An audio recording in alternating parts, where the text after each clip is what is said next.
food insecurity and financial hardship do impact a lot of students on our campus.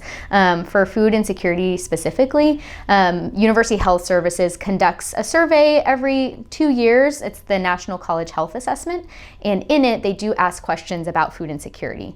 And so the latest data that we got from the 2023 survey indicated that about 43.7% of students reported experiencing food insecurity at some point in the last 30 days of them taking that survey. And so, and that actually grew from what it was in 2021. And so that does tell us that there are students that need our assistance. And I think that's why it's important to have a resource like this that is accessible for students, that they're able to come in between crazy schedules and when transportation is a difficulty for them. And so overall, I think it's helpful in that way with the food pantry side. And then the professional clothing.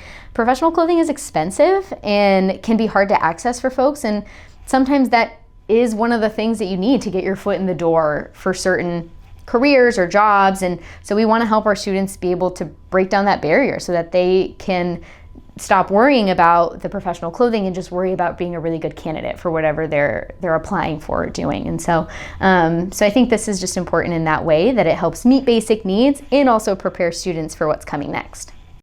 One of the things that we're really excited about that we've been working on are what we're kind of currently just calling emergency food bags. So we've seen how weather events have happened and impacted our communities here in Texas over the last several years. And when things like winter storms have happened or things like that, we've had to close outposts because sometimes it's not safe for even our staff to come to campus. But we know that during those times is also when people might need us. And so we've been trying to think of ways to better serve students when things like that happen. And so one of my students, one of our student board members, has been researching what are essential items that people should have in their pantry when an emergency happens. And so we're going to use that to create a list of items and make pre-made bags for emergencies. And then we'll hopefully be able to partner with campus organizations to put them in their spaces to give out when needed.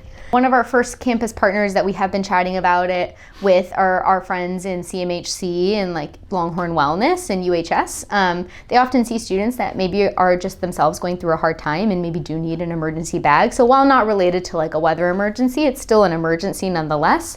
And so we've been thinking about trying to prepare some bags for them, probably sometime around this summer, to start having them be able to provide those. And so as that kind of serves as our pilot and how it works, we can kind of expand it as we go into next year.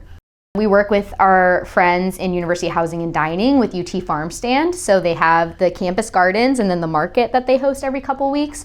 Whatever's left over from the market comes to us here at Outpost. We actually currently have some broccoli and like lettuce in the fridge from them. And we actually expanded that partnership. Actually, one of our recent expansions was getting some grant funds from the city of Austin to purchase hydroponic towers that would just be for UT Outpost with the farm stand garden. Because they already had hydroponic towers, obviously, as I mentioned, they use them to grow vegetables, fruits and vegetables, sell them, and then it comes to us. But these two new ones are just for us. So those won't be sold at the market.